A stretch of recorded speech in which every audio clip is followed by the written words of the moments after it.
So you built $1 million or $50 million software and multi-million-dollar info businesses. What's the real difference in how you launch and scale these?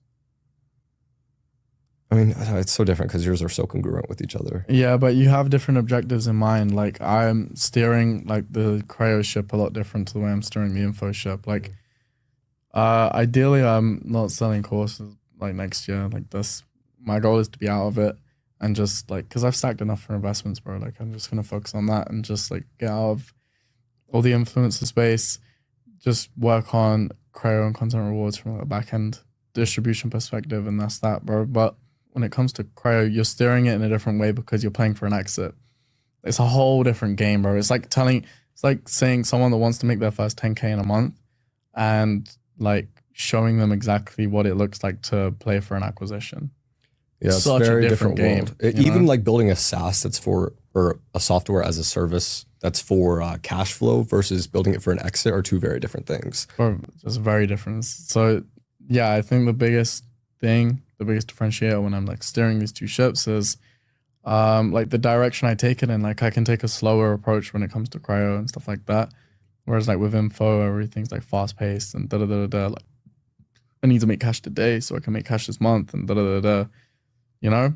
And then like you don't really care too much about stuff like customer retention because you're just going for cash on the day and all this other stuff. Whereas like with Crayo, like you have no choice but to build a great product, you know?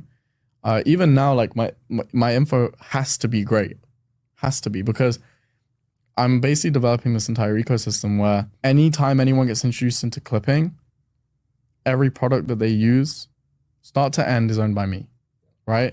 So someone who's never heard of clipping hears about it through one of my videos. They learn how to clip from me.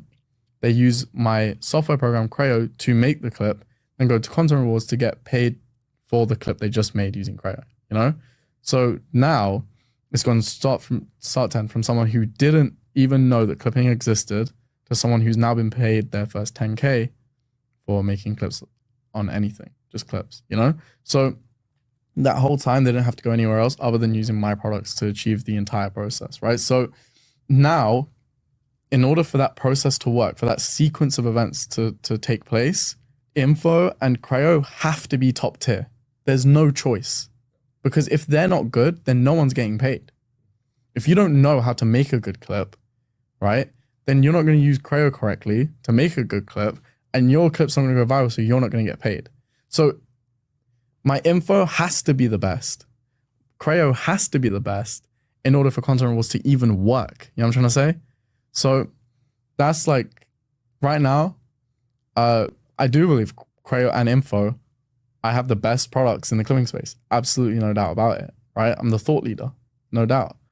Then that's why I'm even developing the third one in the first place. I've been working on it since like fucking October last year. The reason is because I know it will work because I have the two best products in the clipping space. You know what I'm saying? I have the best course. I have the best